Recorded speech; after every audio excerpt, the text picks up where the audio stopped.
तो फिर क्या सोच रहे हैं आपके पर्सन आपके बारे में आज? आप क्या सोच रहे हैं उनके बारे में, और एक एडवाइस। तो बिल्कुल यही टॉपिक है। और बिल्कुल ये एक जनरल और कलेक्टिव रीडिंग है, तो सबके साथ रेजोनेट हो ये तो ज़रूरी नहीं है। और सेकेंडली, सिर्फ और सिर्फ जनरल रीडिंग के बेसिस पे प्लीज़ कोई भी डिसीजन अपने लाइफ के मत लीजिए। उसके लिए आप अपनी पर्सनल रीडिंग ज़रूर कराइए। ये एक ऐसी रीडिंग होती है जो मासेस के लिए है। Secondly, at the same time यहाँ पर किसकी एनर्जी कैप्चर हो रही है ये मुझे नहीं मालूम होता है। इतने सारे लोग देखते होते हैं, सबकी लाइफ में सेम चीज़ हो रही है या फिर उनके लिए सेम एडवाइस हो सकती है, ये तो पॉसिबल नहीं है। और ये शायद बोलना या सोचना भी अपने आप में एक स्टुपिडिटी ही होगी। इसलिए अपने पर्सनल रीडिंग के बेसिस पे ही अपने लाइफ के डिसीजन लीजिए हमेशा, ठीक है। मेरा व्हाट्सएप नंबर डिस्क्रिप्शन बॉक्स में हमेशा रहता है, आप वहाँ से मुझे कनेक्ट कर सकते हैं अपनी पर्सनल रीडिंग के लिए, या फिर किसी और टैरो रीडर जिससे भी आप कराना चाहते हैं उससे कराइए। लेकिन सिर्फ और सिर्फ यूट्यूब के ऊपर जो आप लोगों को रीडिंग्स मिलती हैं उसके बेसिस पे कभी भी अपने लाइफ के कोई फैसले बिल्कुल मत लीजिए, ठीक है। तो चलो रीडिंग को शुरू करते हैं और एक हाईलाइटेड एनर्जी ले लेते हैं। And yes guys, this is Suman, your own tarot card reader, and I welcome you back to my channel, Tarot Fragrance Suman. So as I always tell you, before you start watching the reading, you need to have that trust and faith in the reader, in the reading, in the universe, and also in yourselves. So with that same trust and faith, you have to watch the reading. आपके person की अभी क्या feelings हैं आपके लिए, आज क्या सोच रहे हैं वो आपके लिए, ये देख लेते हैं। और आप क्या सोच रही हैं, क्या सोच रहे हैं, ये देख लेते हैं। तो मैंने आंखें बंद कर ली हैं। मैं यहाँ से कोई भी एक कार्ड लूँगी। ये आया है ब्लैंक। दूसरा लेते हैं, ये आया है डिमांड। तो हो सकता है कि आपके पर्सन पहले तो ये नहीं जानते कि आपकी क्या डिमांड है, या ये नहीं जानते कि वो आपसे क्या डिमांड कर रहे हैं। तो कुछ ना कुछ ऐसी बातें हैं जहाँ पर आप शायद दोनों एक दूसरे के ऊपर डिपेंडेंट है, या फिर आप दोनों को कुछ पता ही नहीं कि किसको क्या चाहिए, ठीक है। अब ये देखते हैं आपकी एनर्जी क्या है। आपका भी ब्लैंक आया, ये आया है वेटिंग। तो आपको ये समझ में नहीं आ रहा कि आपको वेट करना चाहिए या नहीं, यही मुझे नज़र आ रहा है इन कार्ड्स से। चलो अब हम टैरो की हेल्प से ये एनर्जीज को डीकोड करने की कोशिश करेंगे। तो बिल्कुल stay positive and stay focused guys, ठीक है।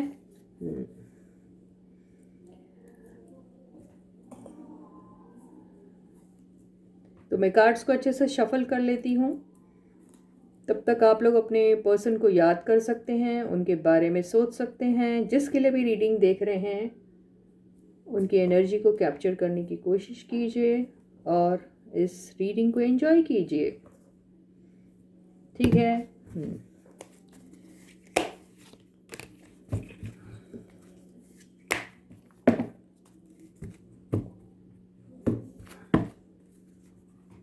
अब फुल मून का भी असर होता है लोगों के मूड्स पे, तो देखते हैं ये फुल मून भी क्या असर दिखा रहा है, क्योंकि बहुत मूड स्विंग्स होते हैं इसमें, कई लोग बहुत अफेक्ट होते हैं इस एनर्जी से। तो हो सकता है कुछ लोग बहुत गुस्से में होंगे, कुछ लोग लो फील कर रहे होंगे, कोई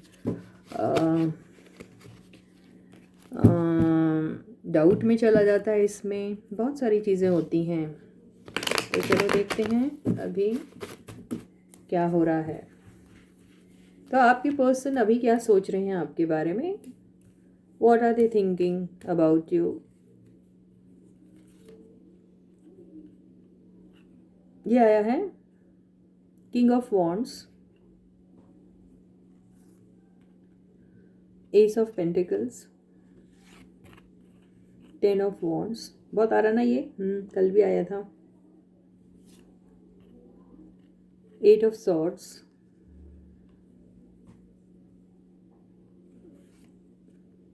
9 ऑफ वॉन्ड्स के साथ 7 ऑफ कप्स आया है। ओवरऑल एनर्जी देखते हैं क्या है।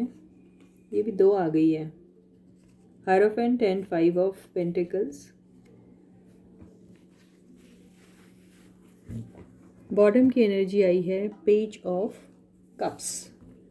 तो ये कार्ड्स ऐसे आए हैं जो शायद आपको बहुत बेहतरीन तरीके से दिख रहे हैं, ऐसा मुझे लग रहा है। नहीं दिख रहे हैं तो मैं दोबारा आपको अच्छे से कार्ड्स दिखा देती हूँ। ये है,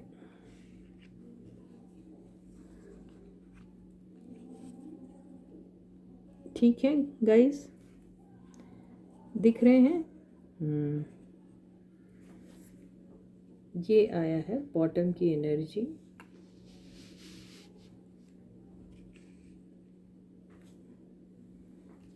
ओवरऑल एनर्जी ये आई थी, ठीक है। कार्ड्स दिख रहे हैं ना। ये कैमरा तो नहीं कहीं गंदा हो रहा है, ठीक है। तो क्या हो रहा है अभी, आपका पर्सन जो है ना, ये जहाँ पर भी जिस भी सिचुएशन में अभी आपके पर्सन है, वहाँ पर एक फैसला लेने के बारे में वो सोच रहे हैं। आपको खो न दे, ये बात का आपके पर्सन को काफ़ी डर है अभी। आपके पर्सन बार बार यही सोच रहे हैं कि उन्होंने अगर अपनी ज़िंदगी के वो सारे वो सारे टास्क बोलूँ उनसे, या फिर वो सारी रिस्पॉन्सिबिलिटीज़ बोलूँ, आई डोंट नो क्या बोलना चाहिए, लेकिन वो सारी चीज़ें उन्होंने वक्त पे अगर ख़त्म नहीं की तो वो किसी न किसी तरीके से आपको लूज़ कर जाएंगे, यही उनके दिमाग में चल रहा है। तो ये जो उन्हें ख़त्म करना है अपनी ज़िंदगी से कुछ, ताकि वो आपकी ओर बढ़ जाएं, वो उनका ज़िद्दी नेचर, स्टबन नेचर, उनका ईगो और सेल्फ प्राइड में रहना, या फिर उनका अननोन फियर जिसको कहते हैं ना वो, या फिर उनका लेजीनेस, कुछ भी हो सकता है, या फिर उनका इन्फ्यूरिटी कॉम्प्लेक्स, कुछ भी हो सकता है। ये सारी चीज़ें अगर उन्होंने ख़त्म नहीं की तो वो ज़रूर और ज़रूर आपको खो सकते हैं। यहाँ पर आपके पर्सन अगर सपोज़ मैरिड है, या फिर आपके पर्सन की ज़िंदगी में कुछ ऐसे ऐसे ड्यूटीज़ हैं उनको, जिसको वो बिल्कुल वो ड्यूटीज़ को इवेड नहीं कर सकते, वहाँ उन्हें रहना ही है किसी भी सूरत में, तो उधर उनकी दाल तो बिल्कुल नहीं गल रही है, ठीक है। तो ना ही उनके फैमिली से उन्हें किसी किस्म का सपोर्ट मिलता है, ना ही वो सोसाइटी जिसके लिए, या फिर वो कुछ उनकी रिस्पॉन्सिबिलिटीज़ टूवर्ड्स जिस भी सर्कल में रहते हैं, वो फ्रेंड सर्कल हो, या फिर उनका वर्क प्लेस हो, या फिर उनकी जो एक्स्ट्रा ड्यूटीज़ हैं उनके ऊपर वो हो, या फिर उनका खुद का माइंडसेट हो जो बहुत ट्रेडिशनल तरीके से सोचता है, और बहुत ही ब्लाइंडली उन सारी चीज़ों को फॉलो करता है। ये सब चीज़ें उनके लिए अभी फ़िलहाल इस पॉइंट इन टाइम पे बिल्कुल वर्क ही नहीं कर रही है। तो आपके पर्सन को ऐसा लग रहा है कि वक्त आ चुका है तब where they have to tighten the belt, और एक एक्शन जो सॉलिड होता है, जिसमें उनको खुद से कमिट करना है, जिसमें उन्हें खुद को प्रोमिसेस दिलानी है कई चीज़ों को लेके, और खुद को इतना कॉन्फिडेंस दिलाना है कि हाँ, अगर वो कुछ काम करते हैं आपकी तरफ तो ज़रूर और ज़रूर उसमें कुछ ना कुछ उनको कामयाबी मिलेगी। तो ये चीज़ें आपके पर्सन को आ रही है दिमाग में, और उन्हें लग रहा है कि ये करना इस पॉइंट इन टाइम पे बहुत ज़रूरी है। लेकिन इसको करने से पहले उनके लाइफ के ये जो अननोन फियर्स हैं, इनको ख़त्म करना उन्हें बहुत ज़्यादा ज़रूरी है। उसमें सबसे बड़ा तो उनका जो दुश्मन है वो ये है कि वो सोचते बहुत हैं। दूसरा, बहुत ज़रूरत से ज़्यादा नेगेटिव सोचते हैं, और ज़रूरत से ज़्यादा पास्ट में रहते हैं, और पास्ट के एक्सपीरियंसेस को प्रेजेंट में जो चल रहा है या फ्यूचर में जो हो सकता है उससे कंपेयर करते हैं, और उसी के बेसिस पे वो ये सारी चीज़ें इमेजिन करते हैं कि ऐसा ही होगा, यानी उन्हें ऐसा लगता है कि उनका पास्ट का एक्सपीरियंस जो है वो उनका फ्यूचर रिज़ल्ट होगा। हुँ?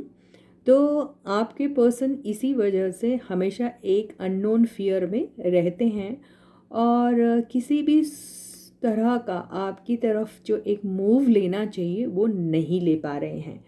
तो अभी आपके पर्सन जितने भी ब्लाइंड बिलीव्स में रह रहे थे आज तक, उन्हें ऐसा लग रहा है कि वो सच में सिर्फ़ और सिर्फ ब्लाइंड बिलीव्स थे और वो हकीकत की दुनिया में या रियलिटी में वो काम नहीं कर रहा है।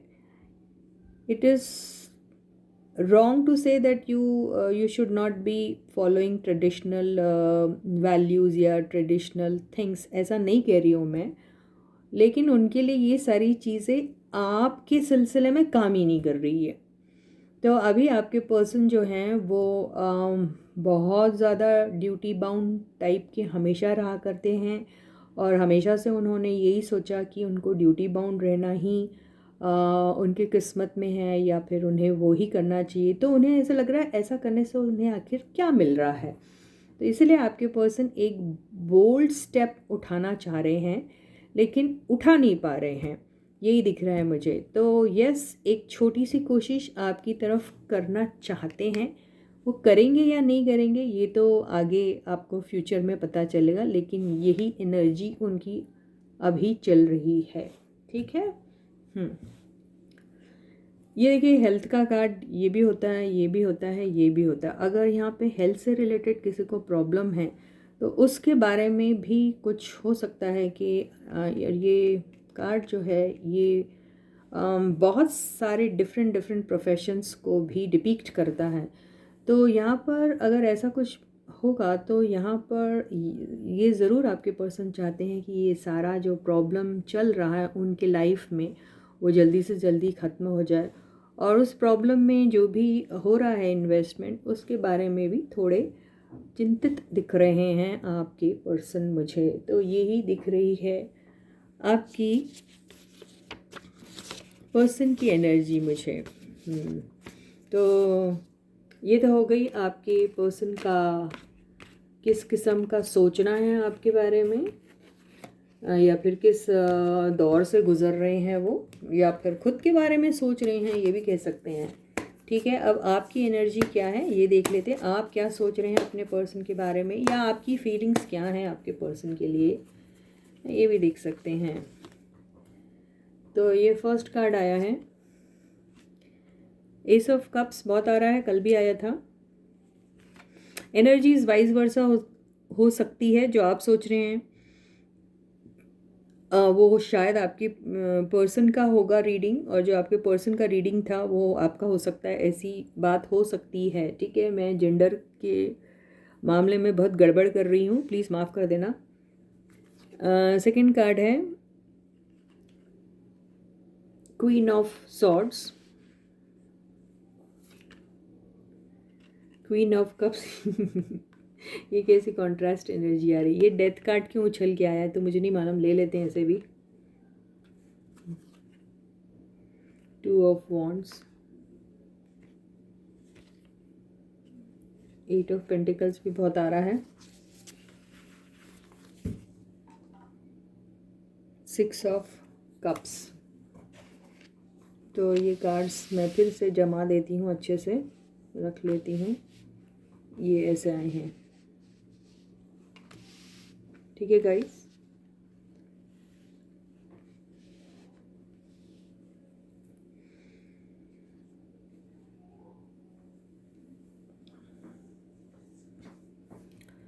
तो अभी मुझे जो जो दिख रहा है, मुझे ऐसा लग रहा है कि आपको पास्ट की बहुत याद आ रही है अभी। ठीक है, आपको वो लम्हे ज़रूर याद आ रहे हैं कि जब आप अपने पर्सन से शायद पहली बार मिले थे, ये कह सकते हैं।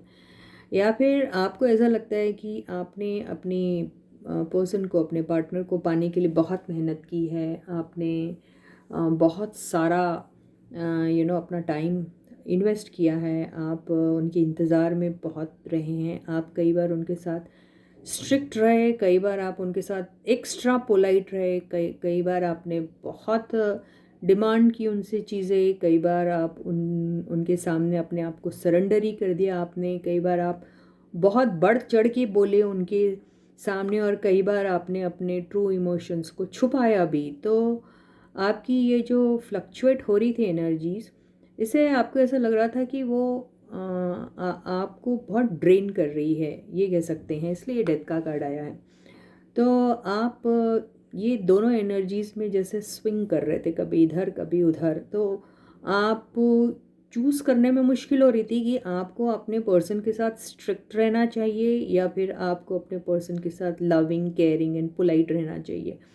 तो आपने इस कन्फ्यूजन के चलते खामोश रहना पसंद किया, और आपने फिर किसी भी किस्म की एनर्जीज़ अपने पर्सन के टूवर्ड्स भेजना बिल्कुल बंद कर दिया, और आप वेटिंग की एनर्जी में आ गए। और आपने ये सोचना शुरू कर दिया कि आपने जो जो करना था अपनी तरफ से आपने किया। आपने बहुत स्ट्रिक्ट बनकर भी उनको देखा, बहुत पोलाइट, लविंग एंड केयरिंग बनकर भी देखा, लेकिन आपको कुछ नहीं हासिल हुआ, आपको सिर्फ वेटिंग और वेटिंग ही मिली। तो अभी आप सोच रहे हैं कि अगर आपका पर्सन आपको चाहता है, अगर उनके दिल में भी कुछ ना कुछ फीलिंग्स हैं आपके लिए, तो वो उन्हें वर्क करना चाहिए इसके ऊपर, और उन्हें आपसे मिलने आना चाहिए, या फिर उन्हें आपकी याद ज़रूर सताएगी। और अगर वो सच्ची में आपसे प्यार करते हैं, तो वो जो ढीठ वाली एनर्जी में थे, जहाँ बहुत डिमांड करते थे वो आपसे, वो चीज़ें उन्हें समझ में आएंगी, और शायद अगर उनके दिल में सच्चा प्यार है आपके लिए, तो वो खुद ही इस रिलेशनशिप के लिए वर्क करेंगे और आपको मिलने आएंगे। तो आप वेटिंग की एनर्जी में तो है, लेकिन उनके आने का वेट कर रहे हैं, मैं ये तो नहीं कहूँगी, लेकिन उनके बदलने का वेट ज़रूर कर रहे हैं आप ये देख रहे हैं कि वो सेम एनर्जी के साथ आपके पास अगर आते हैं तो कोई फ़ायदा नहीं है, है ना। तो वो क्या ट्रांसफॉर्म होके आपकी एनर्जी में आएंगे, जहाँ वो अपनी पर्सनल ड्यूटी समझेंगे इन सारी चीज़ों को, और इस रिलेशनशिप में वर्क करने के लिए खुद वो आते हैं और खुद अपनी इसको पर्सनल ड्यूटी समझ के निभाते हैं या नहीं, ये वेट कर रहे हैं आप। तो ये है आपकी एनर्जी आपके पर्सन के लिए। तो अच्छी एनर्जी आई है। अभी हम ये देख लेते हैं कि कोई एडवाइस है यूनिवर्स की तरफ से आपके लिए। तो एक एडवाइस यूनिवर्स की तरफ से आपके लिए ये आया है, द मून। फुल मून में द मून आ गया, और ये आया है द हैंगमैन। ठीक है, तो देखिए क्या होता है कि ये मैं ज़रूर कहूँगी कि आपको डाउट करने की बहुत आदत है। ठीक है, आप बहुत ज़्यादा शक करते हैं, और कई लोग सपनों और ख्वाबों की दुनिया में ही रहते हैं और फिर उसी में लटक के रह जाते हैं, क्योंकि उनके पास कुछ होता नहीं है, करना आता नहीं है उन्हें कुछ। तो सिर्फ ख्वाब में ही इमेजिन करते रहते हैं अपने पर्सन को, और ऐसे उनकी लाइफ जो है, उनका रिलेशनशिप जो है, वो बरसों से अटकाई हुआ है, ना ही आगे बढ़ रहा ही ना ही ख़त्म हो रहा है। तो आपकी सिचुएशन में भी ऐसे ही हो रहा है। या तो आप बहुत ज़्यादा डाउट करते हैं, सेल्फ डाउट हो सकता है, या उनके ऊपर आपको डाउट है, या फिर अपनी किस्मत पे आपको डाउट है, या फिर इस रिलेशनशिप के ऊपर आपको डाउट है, या आपको ऐसा लगता है कि ये रिलेशनशिप चल ही नहीं सकती। तो आप या तो उसे बंद कर दीजिए, या तो फिर उसको आगे बढ़ाने के लिए कुछ और एक्स्ट्रा एफर्ट डालिए। तो अगर आप ये सब नहीं करते हैं, तो आपको यही यूनिवर्स कहने की कोशिश करिए कि ये रिलेशनशिप ऐसे ही लटक के रह जाएंगी, और आप ऐसे ही डाउट में रहेंगे और ऐसे ही मर जाओगे फिर। तो कुछ करिए, या तो ख़त्म करिए या इसे फिर आगे बढ़ाइए। लेकिन क्लोजर की बहुत ज़रूरत है इस रिलेशनशिप में। वो कैसा क्लोजर होगा? आपका डाउट ख़त्म हो और आपकी लाइफ आगे बढ़े इनके साथ या फिर किसी और के साथ, यही बोलने की कोशिश कर रही है यूनिवर्स आपको। तो इसी के साथ ही रीडिंग यहीं ख़त्म होती है। मैं आपको दोबारा फिर मिलूँगी, तब तक आप लोग अपना बहुत अच्छा ख्याल रखिएगा। सारे सब्सक्राइबर्स को ढेर सारा प्यार है, big thank you from my side. Please अगर वीडियो पसंद आता है तो उसे लाइक कीजिए, शेयर कीजिए औरों के साथ, और सब्सक्राइब कीजिए अगर अभी तक आपने सब्सक्राइब नहीं किया है चैनल को। तो जब तक मैं आपको दोबारा मिलती हूँ, तब तक आप अपना बहुत अच्छा ख्याल रखिएगा। बाय।